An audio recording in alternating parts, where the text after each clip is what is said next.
Hello, everybody. It's Ron and Hope Unfiltered, and he's already getting on my nerves. He has been over here. It's our anniversary week. I just want to touch you. Arm. What are you doing? I just want to touch you. It's anniversary. Stop. We had 34 years of marriage we celebrated this Sunday, week. yes. Yes, and 3 years of dating that we celebrated. But why are you aggravating me? And you know in the Bible that 3 years is the Great Tribulation period. So that's what I call people. That's what I tell people.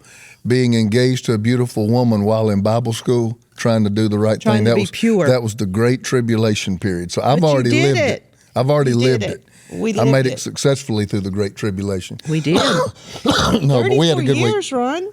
We had a good week. We didn't go but a couple of days. We started back work yesterday, but it was fun being away, wasn't it? It was. Whereas now just stop. What? I don't understand what you're doing. You're going like this, like you're scraping my arm. I just want to touch you. Oh, okay. So. What did we do on our anniversary? Not a thing. That's right. You think that's indicative of our age? Most of the time, we want to go see this. We want to go see this. No, and we went normally. To the beach. We went to the beach. We had a little hideaway cabin. And when we say on the beach, it's literally you open up your sliding glass door and you're in sand. And we were right on the these beach. Little Adirondack chairs, and we looked at the ocean. We looked at the ocean. We sat around. We drank coffee. Sat around the fire pits. They set up fire pits around the ocean. It was so relaxing. And I think my blood pressure came down 10 points. And out of 48 hours, you slept 41 of them. That is not And true. so I know it was a really good trip for you because you got to do your number one thing, which was sleep. I need it. So anyway. I need it. We have somebody, actually, I don't even want to call him a guest. Dr. Chan is my friend. You have guys, and for a woman, you have ladies that show up when you're on the highest of mountains. And he has seen us at some of our greatest breakthroughs. And then you have a much smaller group that shows up when you're in the lowest of lows. Who still loves you when you're low. And who still loves you and who still believes in you and behind the scenes are still pulling for you and supporting you. This man has been there when we built our biggest buildings and dedicated our biggest dedications, and is also there when it would look like, were we going to make it another day? And so I want to give him the introduction that's due because he is a profound church builder. Yeah. Not that he built the churches, but a lot of the churches in America and around the world that have been built, he has been their consultant. Yeah, right. He has been my consultant many times, and he's written about he's trying to catch up, I think, with John Maxwell for all the leadership books that he's writing.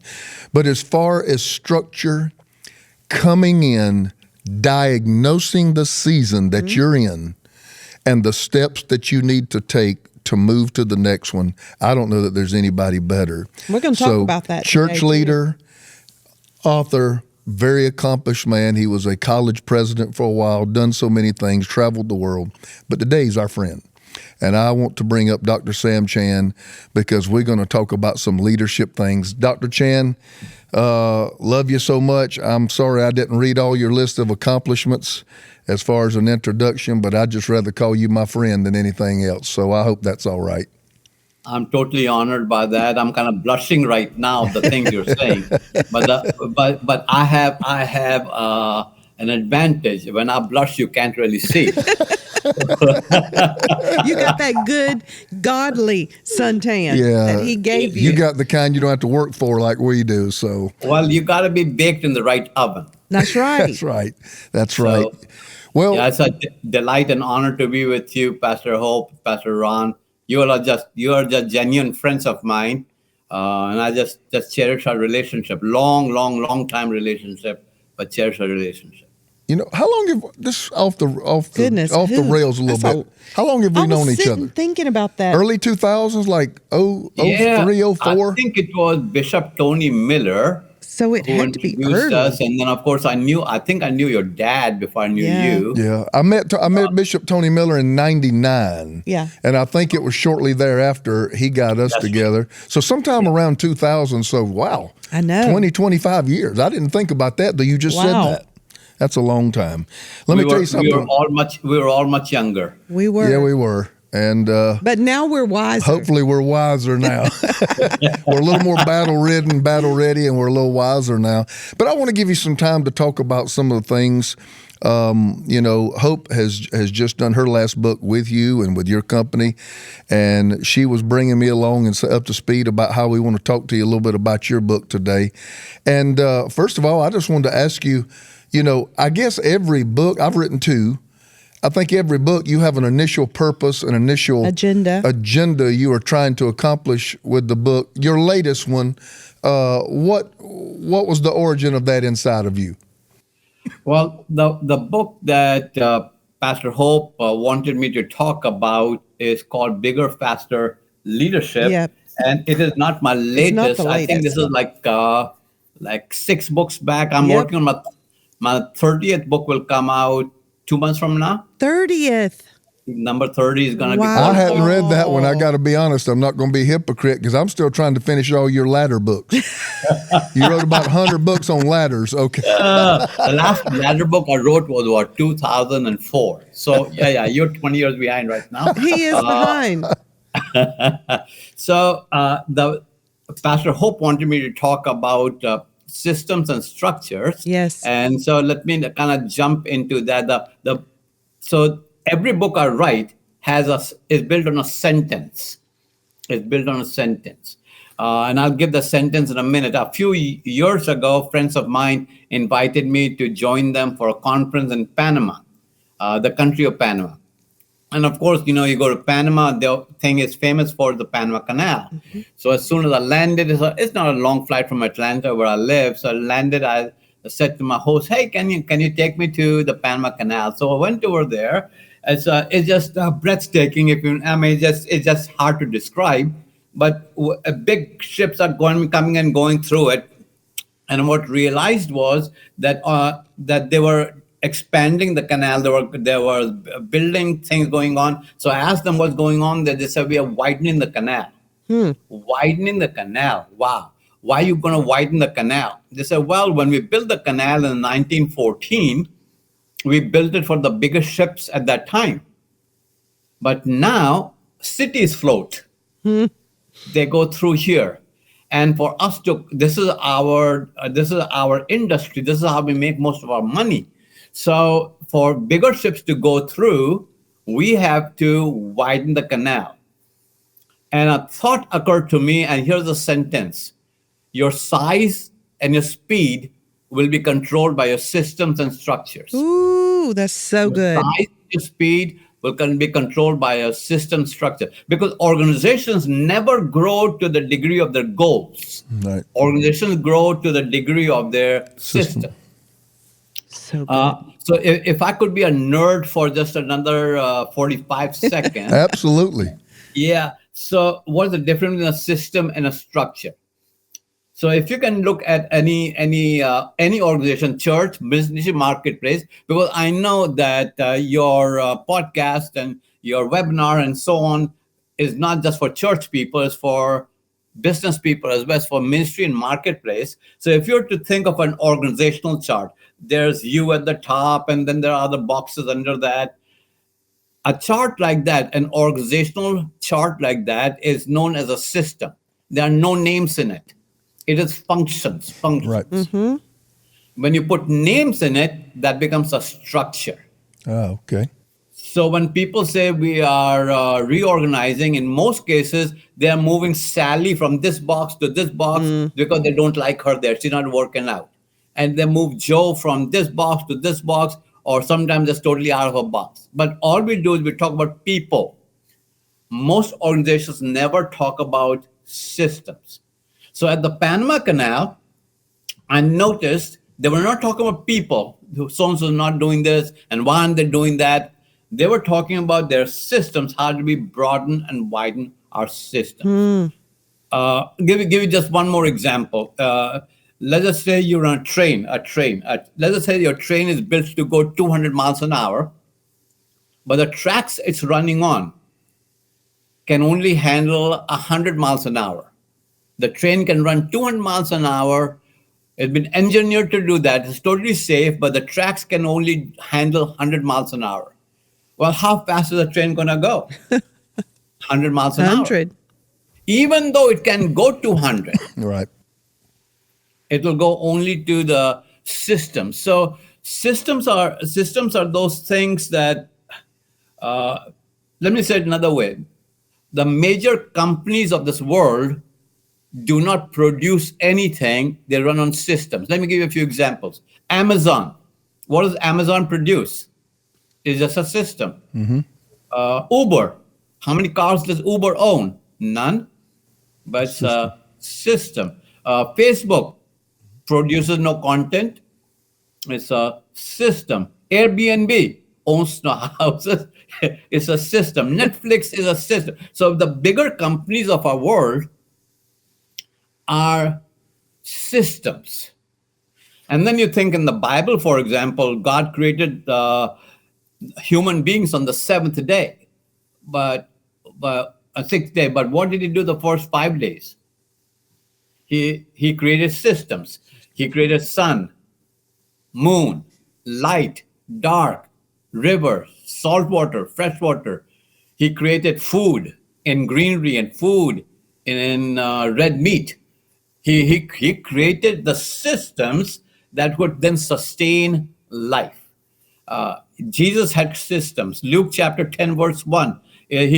Before he talks to the 70 where to go, he creates a system for them to be able to do things.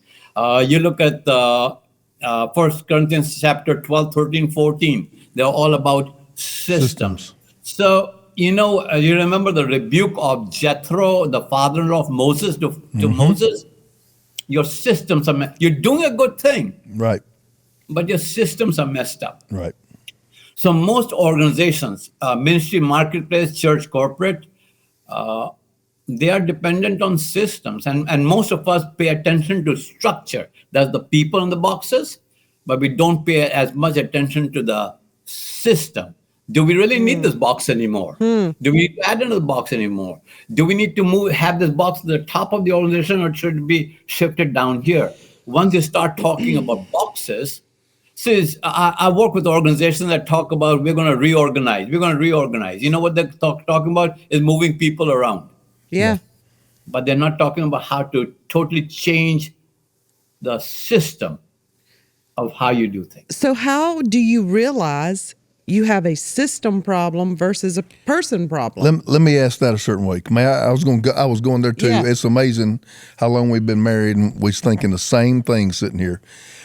In the early 90s, you know how when you're starting your church, we started in 91, you just take whatever God brings you, but you have a couple of prize members. One of my prize members, we didn't have 60 or 70 people, was a retired military gentleman who was fairly high ranking. He wasn't a colonel or general, but he had been very successful and had spent an entire life in the military, and started out as a helicopter pilot. I'm sure he's very, very old or gone on to be with the Lord now, because he was about 70 in the early 90s.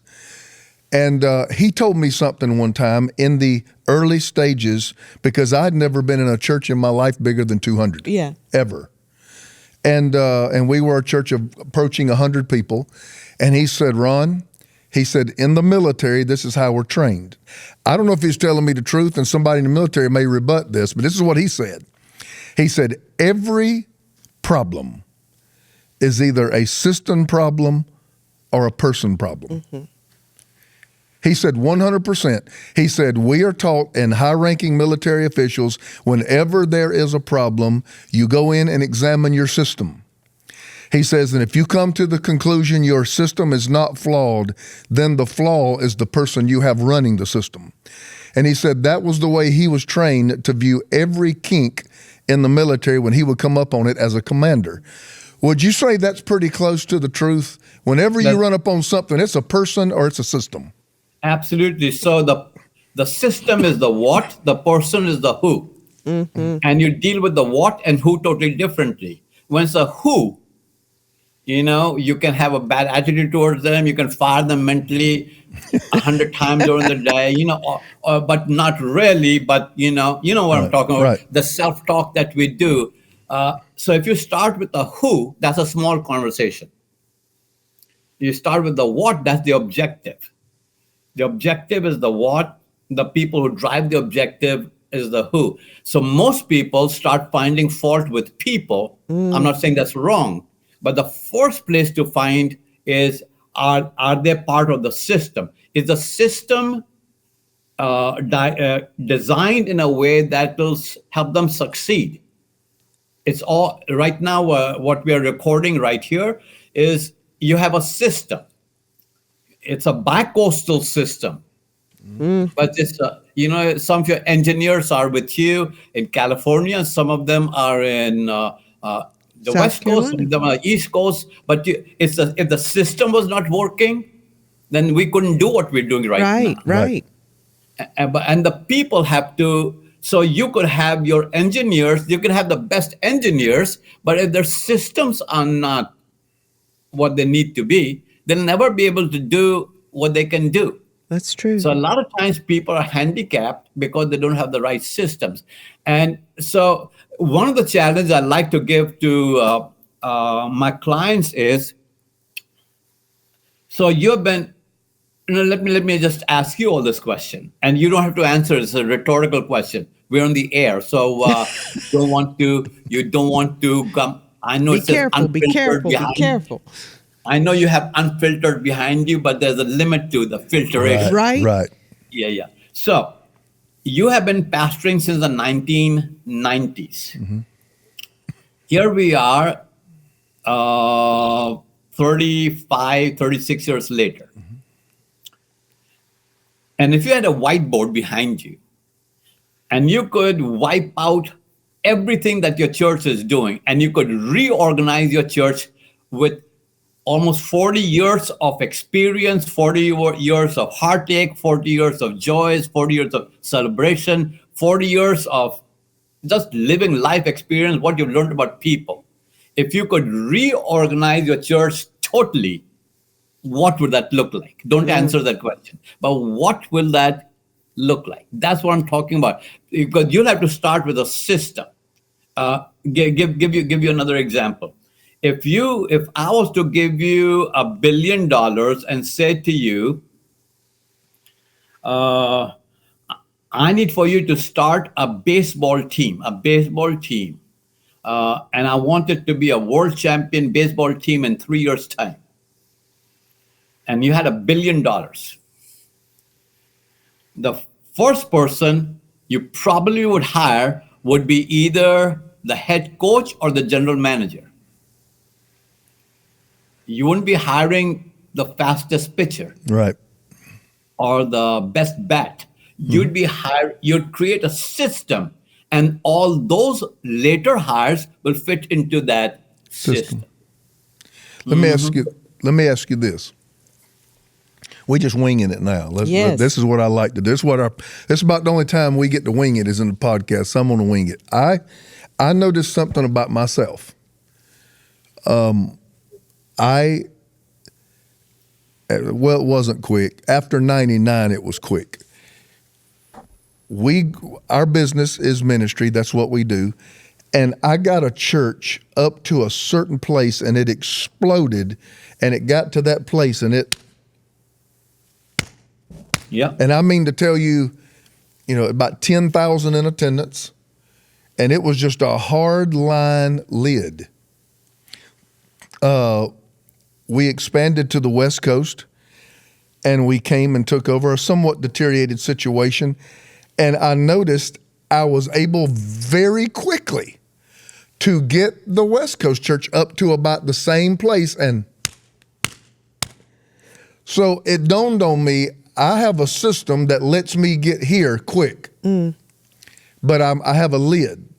Yeah. And so right after COVID, we did something not many people do, because I'm going to just tell you, what you're talking about restructuring, a true restructuring and resystemization is scary because you basically take everything you've spent your life building and you tear it down. I'm not talking about a tweak. I'm not talking about an addition. I'm talking about tear it down and make it over because it was flawed in the way you built it from the inception. It had limitations to it. So we got the right people around us and we literally resystemed, restructured everything we do, our church, our media, our financial flow, everything we do, and replaced a lot of the people that have been put into that system, which you say is now a structure. And we feel like, well, we haven't seen the fruit of it yet, but for the first time, we have a structure and a system that will let us go a lot further than the last one that we had. What would you say to somebody who is, and it's going to take a wholesale resystemization and restructuring, but they're looking at what they have and they're scared they might lose it, but would forfeit what they could have by making these changes. I'm so thankful, though, Ron, that we have never been afraid to tear down. We always tore it up. Yeah, we're like, okay, if this isn't working, it ain't working. We don't mind shooting this down right now and getting a bulldozer in here. And some people can't take tearing down what they built because they have a sentimental attachment to it. But Hope and I have probably, on some level, done this about 4 or 5 times over 33 years. I told people, I said, I've probably reinvented myself at least 4 times. But I've noticed when I say that, you can see the fear in people's eyes because what they have is not bad, but it could be great. It just got you to a certain place. Yeah, it could be great. Yeah. And I recognize that in my life. I got 2 churches up to the same place quick, but after that, it didn't move. Well, first of all, the harder part is what you're talking about cannot be done by people on the inside. Yes. You cannot do surgery on yourself. That's so good. You're going to start, the knife is getting close to you. You're going to just normally, naturally pull away from it. So you need an outside voice and a trusted, somebody with good credibility to help you, that you trust, to help you walk through the changes. So good. You cannot do the change. The kind of change you're talking about, the resystematization that you're talking about, cannot be done from the inside. The other thing is, just like you are limited in your thinking on the inside, so is your staff. Oh, yeah. And it becomes an echo chamber. It becomes an echo chamber. And doesn't matter how honest your staff is with you, they can only go this far. It's true. They can only go this far. And which is honoring, respectful. So there's all reasons for that. So the first thing I would say to you is you need somebody from the outside to come and do an assessment, give you ideas, discuss options with you, and see your threshold for change. The higher, okay, let me say it another way. If you're talking about church, the people in the church, in the pews, in the chairs, are more ready for change than people in the offices. That's true. So true. That's so true. I mean, you've had people walk up to you who hold no aspiration for any office, say, Pastor, when are we going to do this? What's holding us back? Let's go do this. So the people in the offices start seeing you as a chaplain, and people in the pew see you as a captain. Ooh. So the people in the pews are saying, let's go, make this happen. We can do this.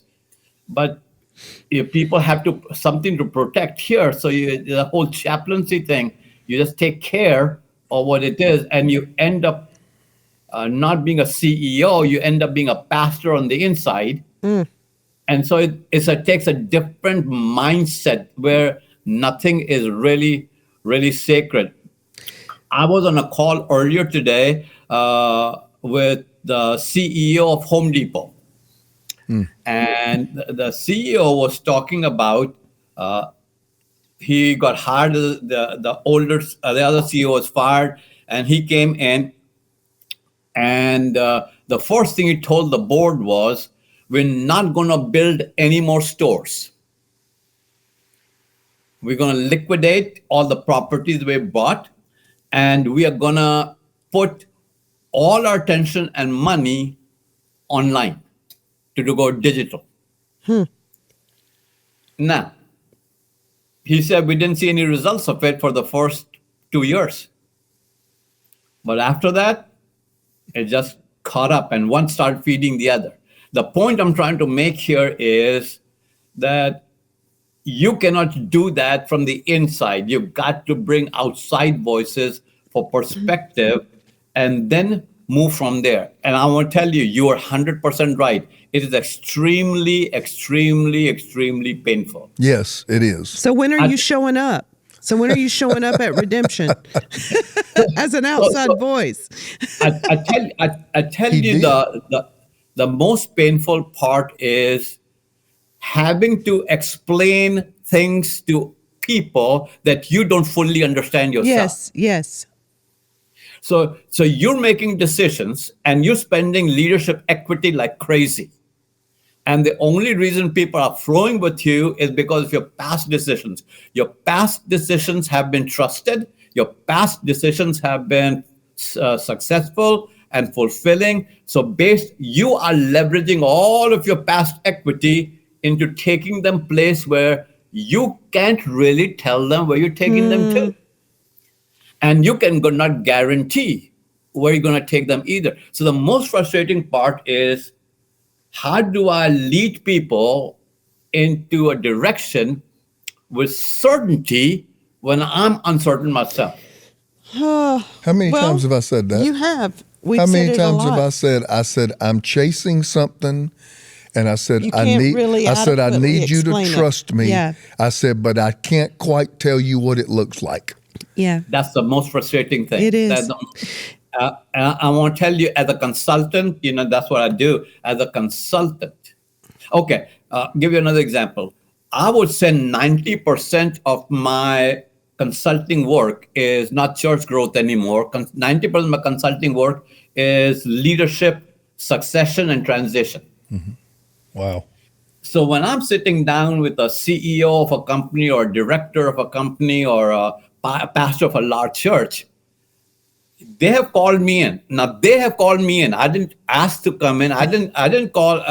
Hey, Pastor Ron, Pastor Hope, I think you need succession. I need to come and help you. Yeah. I can do that, right? So I get invited to that space. So keep in mind, they have invited me. But as I'm sitting in the room with them, I see pure terror in their eyes. Yes. Pure terror. The bodies are telling them that you don't need to be doing this anymore.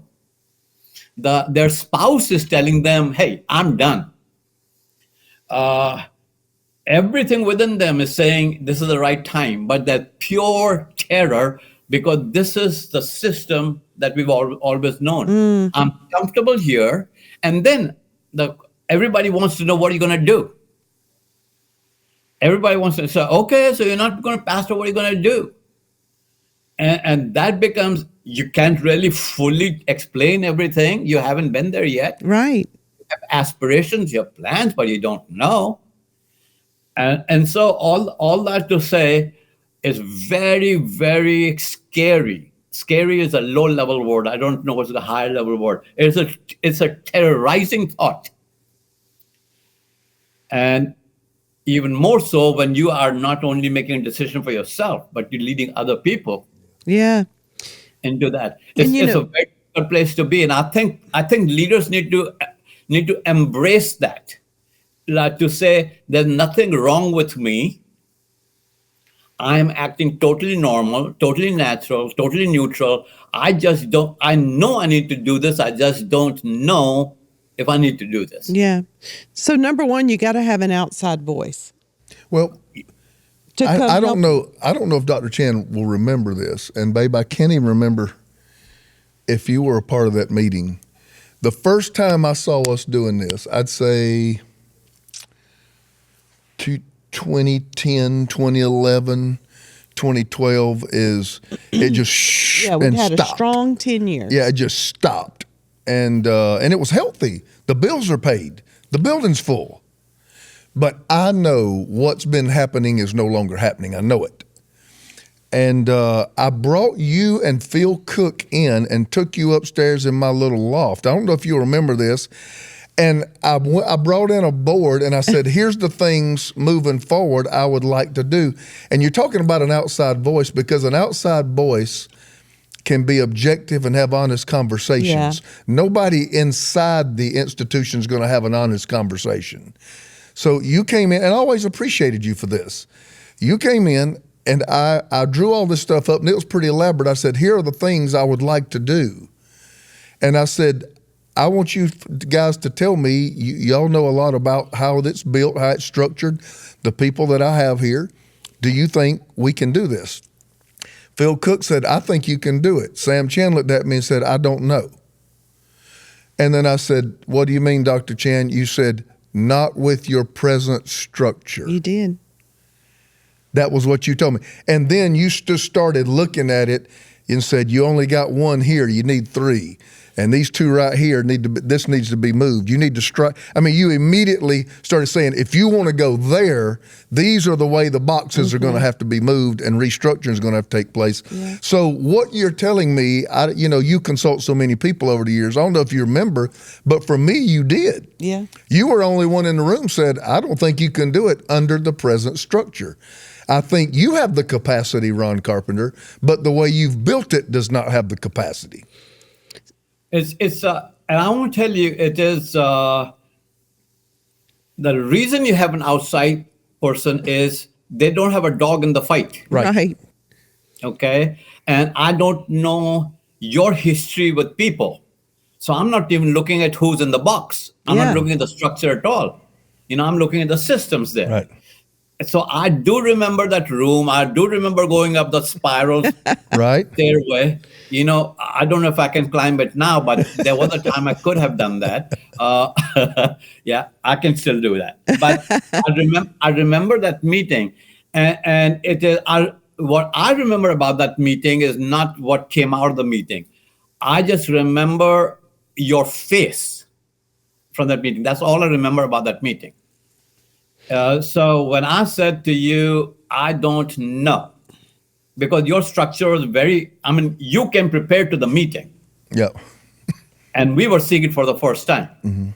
So you had pretty much bought into what you were presenting. And when I said to you, I don't know, it was like, is this good? Is this bad? What does this mean?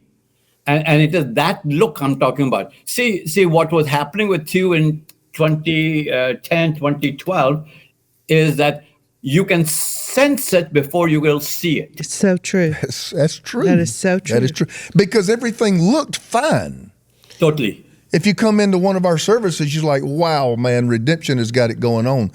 But Hope you didn't and I see, knew. you don't feel the momentum. Hope and I knew there was a great moment. Yes. We were hemorrhaging momentum. Yes. And we could feel it on the inside. And you're right, Dr. Chan, it's so right. You have to go back and almost convince the people that something's wrong because they don't sense it. Yeah. They're like, No. What are you talking about? The children's ministry full. We had 120 new visitors today. 80 people got saved. What's wrong? But inside, I knew that potential was being forfeited on some way. And here's what I would say to somebody, just to add to if there's anybody listening, whether it be business or ministry facing this and they're identifying with this conversation, I think with Ron and Hope Carpenter, and we're both built this way, and I'm grateful that God gave me a wife built the same way. The pain of staying the same was more terrifying than the pain of changing it. Mm-hmm. That was me. A terrifying thought to me was that I have plateaued, and now I'm going to go down this slow, painful deterioration until they give me a watch and tell me to go off and find another guy. And that was terrifying to me. And so I was willing to tear the whole thing, just burn it down, other than just sit there and be somebody else's sad story. I didn't want to be that. Does that make sense, Dr. Chan? Yeah, and I want to pick up on something you just said there. When you are the CEO of a company, when you're the executive director of a corporation, when you are a senior pastor, something happens to your radar, your sensor, that nobody else in your organization will ever have. It's true. You will sense stuff that nobody else can. That, if I could use the mantle, the gift, the anointing, the calling, whatever word you want to put on it, it is to you as a senior leaders. That's why you sense it and nobody else does. They'll come to you and say, Pastor, the Holy Ghost was there. Man, it broke up. This happened, that happened. Did you see the altars? And even as you're preaching, you know something is missing. Yep. Now, you can't put your finger on what's missing or you'd fix it. It's true. Because you're on the inside, never ask fish the taste of water. Because the fish cannot tell you the taste of water. Fish lives in the water. Yeah. Okay, I'm going to ask you another question. You both of you travel, both of you speak.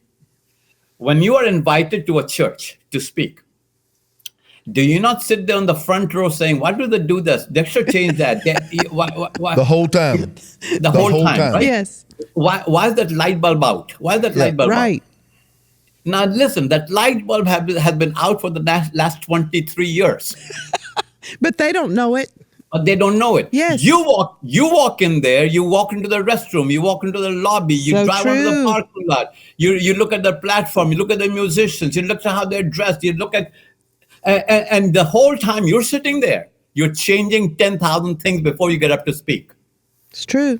Now, question is, the pastor of the church who's sitting next to you, very smart person, anointed person, obviously built this big church. Why can't they see it?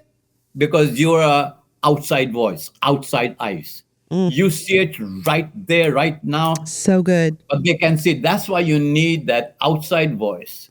But back to sensing and seeing. If you are listening to this program right now and you're sensing something, it is not a moment for you to fix it. It's a moment for you to ask yourself a few important questions. Like, for example, question number one is, where are we? Where are we as an organization? Where are we? Question number two becomes, so what is in the way for us? No, question number two is, where do we want to go? Where do we want to go?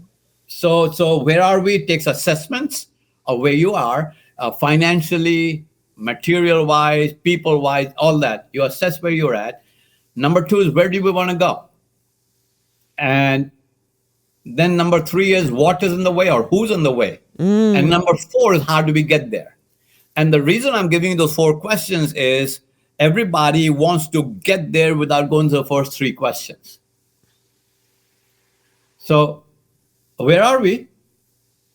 Where do you want to go?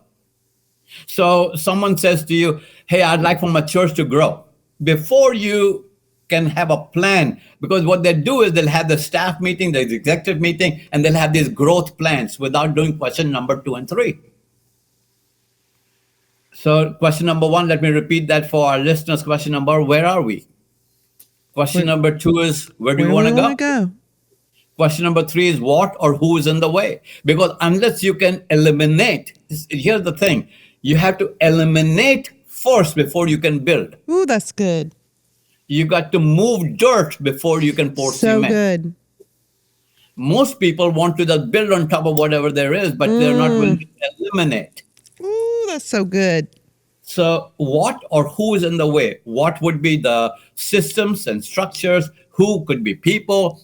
Whoever, whatever is in the way. And then you come up with a plan. Now that you've done the hard work, is how do we get there? Because how do we get there is not, that's tactics. How do we get there is who, when, how much, with who, how will we know, how much money, those kind of things.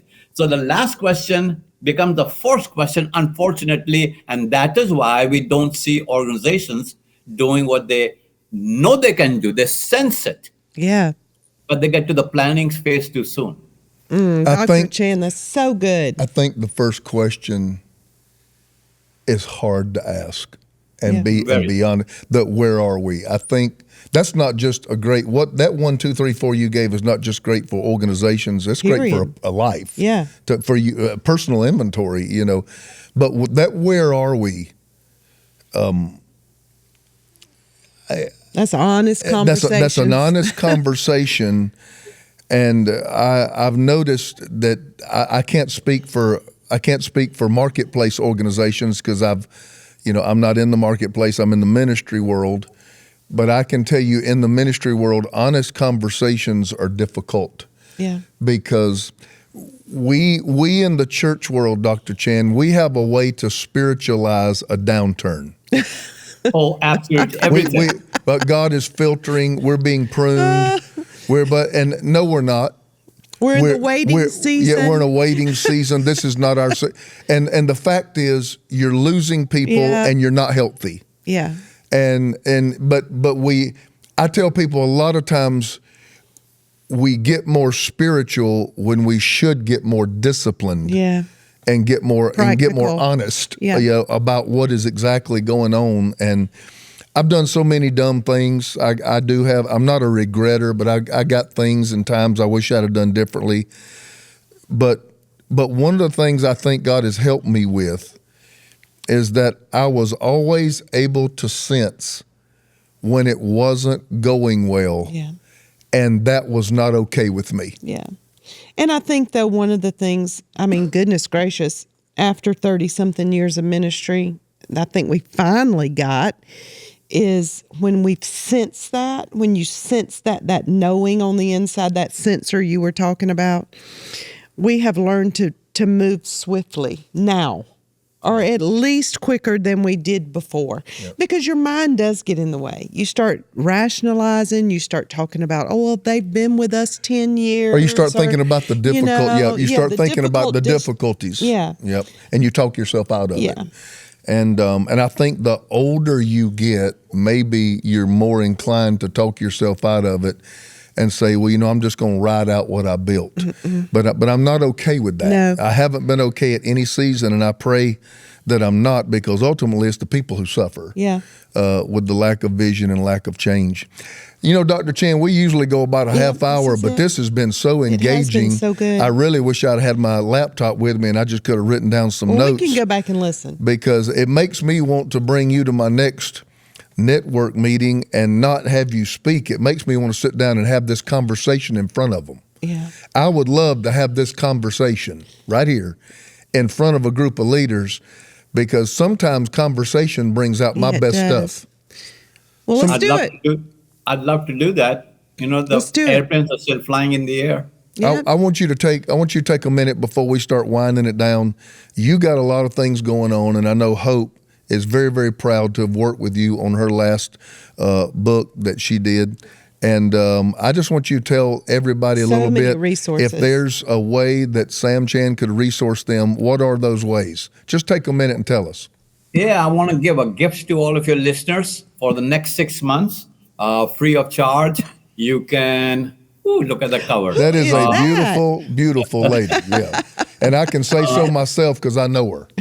Yeah. So it's about 100-some pages, glossy, beautiful, 5-color, high leadership content for ministry and marketplace for churches and corporations. You can get this for the next 6 months free of charge by simply going to the website availjournal.com. That's it, availjournal.com. You can get it. You can get it for your entire team. You can get it for your entire church. You can get it for your entire company. The people just need to go to Avail, AVAIL, journal.com. And you can get this for next 6 months free of charge. And the quality is so good. Yeah, it is. It is. I'm told it's the best thing in the leadership marketplace right now. And we are just proud to have published your book, Pastor Hope. And I love that book because it talked to people about what they might be sensing in their lives. It was just very, very honest, which a few books are. Especially people who get to your level don't want to put it all out there like that. But you did. And I want to tell you that is healing. Your Yeah. book is healing, and you're living up to your name of hope. You brought hope into a lot of people's lives. So we are just delighted that you chose us to be your publisher and go forward with that. One of the things I do want to say to all of our listeners is the times that we are in right now are loaded with opportunities, but your new opportunities cannot fit into the old canal. And for bigger ships to go through, you need to ask yourself, what am I willing to give up? Wow. What is my greatest fear? And I can tell you how I handle my greatest fear. I ask myself a simple question: what's the worst that could happen? I actually ask myself, and then I start writing down. I'm a writer, so just a pad, and I'll start writing on it. The worst that can happen, and I can tell you 9 times out of 10, the worst thing I write down, I can live with. It's just free, because as long as you're just thinking about it, the clouds are swirling in your head. Yeah.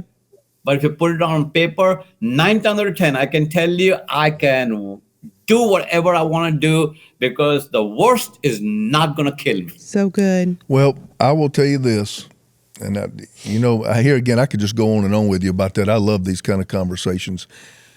I came home one night after meeting with lawyers and things, reconstructionists. We really brought in people. We really reconstructed our whole life. Everything we did, personal and ministry. We brought a lot of really good thinkers in to try to help us structure and systematize for success. And those things are in place now. Now we just have to execute what we've put in place.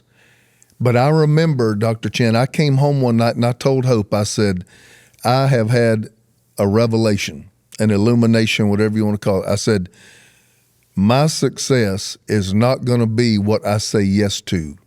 It's going to be what I say no to. Does that make sense? Totally. That's the space I'm living in right now. Yeah. So you're absolutely right. Till about mid-50s, you get ahead by saying yes. Yes, I'll be there. Yes, I'll speak there. Yes, I'll do that. But after that, it is no. And I want to tell you the sweet spot. Sweet spot is after 65, when you move from yes to no to I don't care.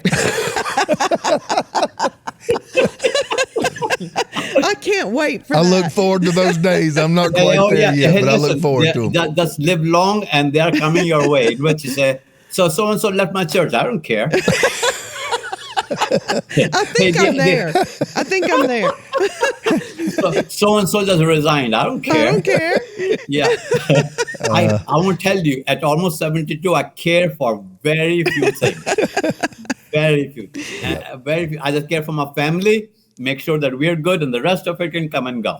I love it. Understand. I think that's a Chen, healthy place. Thank you I so love you much. all. I love you all. And I love the content you provide to leaders every week. And they're glad to be on the talk with you. You're always such a blessing, not just to our life as a friend, but to so many people around the world. You really are. You made a lot of And investment in a you lot of really people, have. yeah. And we are so grateful you took time to be with us today. Listeners, listen, you got 45 minutes, which would this cost is- a lot of oh. industries about 10 grand today. Yeah, You got yeah. it for free. So we are so thankful that you tuned in, that Dr. Chan is here. We speak blessing over you. Don't forget to go to availjournal.com and get your free 6 months. Y'all, you're going to be hooked. It's so good. Great stuff. Great stuff. Content's amazing. We got them laying on our coffee Yes, tables. we sure do. And if you would like a free copy of my book that Avail just published, If You Don't Fight, Then You Don't Win, Becoming Great One Battle at a Time, go to hopesinnercircle.com and join the inner circle so that you can get an outside perspective on your life. We want to see you grow. We want to see you be everything that God's called you to be. We love you so much. And if you want my book, you're going to have to go buy it because I'm not giving nothing away. So anyway. We love you. We love you guys. It's Ron We'll and talk Hope to you later. Unfiltered, real, raw, and relevant. Bless you.